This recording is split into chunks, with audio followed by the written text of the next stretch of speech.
अंकिता भंडारी को इंसाफ दिलाने के लिए पूरे देश में उठी मांग। आधी रात उत्तराखंड में दौड़ने लगे योगी स्टाइल में बुलडोजर। जिस रिजॉर्ट में अंकिता भंडारी को रखा गया था वहां और कितनी लड़कियों की कहानी दफन है। न पूर्व मंत्री ने सोचा था और न ही उसके बेटे ने कभी सोचा रहा होगा कि उनका हाल इस तरह से हो जाएगा। उत्तराखंड में अब कुछ ऐसा होने जा रहा है जिसके बाद किसी भी मंत्री और विधायक का बेटा किसी दूसरी अंकिता को अपना शिकार नहीं बनाएगा। अंकिता भंडारी गरीब घर की बेटी थी, उसे नहीं पता था कि बीजेपी नेता का बेटा उसके साथ इतना बड़ा धोखा करेगा, लेकिन उसने ऐसा कांड कर दिया है कि जानकर पूरा देश हिल गया। योगी होते उत्तराखंड के मुख्यमंत्री तो 5 दिन तक पूर्व मंत्री का बेटा अयाशी नहीं करता। जब पूरा उत्तराखंड योगी की डिमांड करने लगा तो आधी रात में ही बुलडोजर पहुंच गए। लेकिन अंकिता के अलावा इस रिजॉर्ट में और कितनी बेटियों की कहानी दफन है, इसे भी आपको जानना चाहिए। अंकिता भंडारी गरीब परिवार से थी, लेकिन जिंदगी में कुछ बड़ा करना चाहती थी। माँ बाप की मदद करने के लिए नौकरी करने के लिए सोचा और कुछ पैसे अपने परिवार को भी भेजती थी। 1 महीने पहले पुलकित के रिजॉर्ट पर रिसेप्शन की नौकरी शुरू की थी।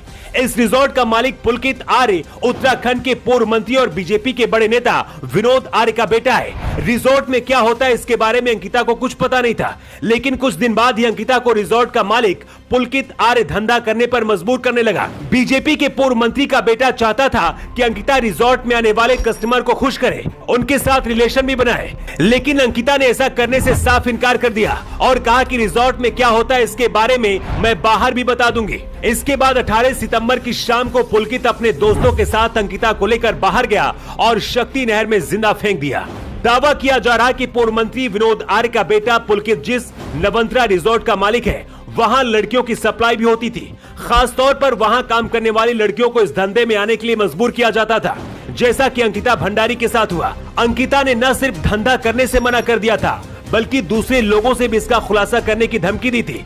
ये राज किसी को ना पता चले, इसलिए अंकिता को मार दिया गया। लेकिन अब दावा किया जा रहा है कि इस रिजॉर्ट में और भी कई अंकिता भंडारी जैसी लड़कियों की कहानी दफन है, जिन्हें या तो मार दिया गया या फिर उनको खामोश कर दिया गया। इस बात का भी शक है कि अंकिता के साथ आरोपियों ने नदी में फेंकने से पहले शराब पीकर गलत काम भी किया था।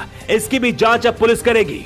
पुलकित आर्य के परिवार को उत्तराखंड की राजनीति में दबदबा है। पिता विनोद आर्य मंत्री रह चुके हैं और अभी भाजपा ओबीसी मोर्चा की राष्ट्रीय कार्यकारिणी के सदस्य हैं। वही पुलकित का भाई अंकित आर्य अभी भी राज्य मंत्री है।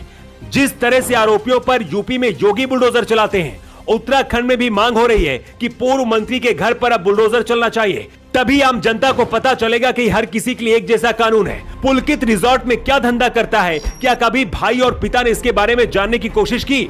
इससे पहले भी पूर्व मंत्री का बेटा विवादों में रह चुका है, लेकिन इतनी बड़ी घटना होने के बाद भी पूर्व मंत्री का कहना है कि उनका बेटा बेगुनाह है। 19 साल की अंकिता को सिर्फ इसलिए मार दिया गया क्योंकि वो गलत धंधे में नहीं आना चाहती थी। पूरा देश इस बेटी के लिए अब इंसाफ मांग रहा है, लेकिन आपका क्या कहना है और आरोपियों को कैसी सजा मिलनी चाहिए? आप अपना जवाब कमेंट बॉक्स पर लिखकर जरूर बताएं।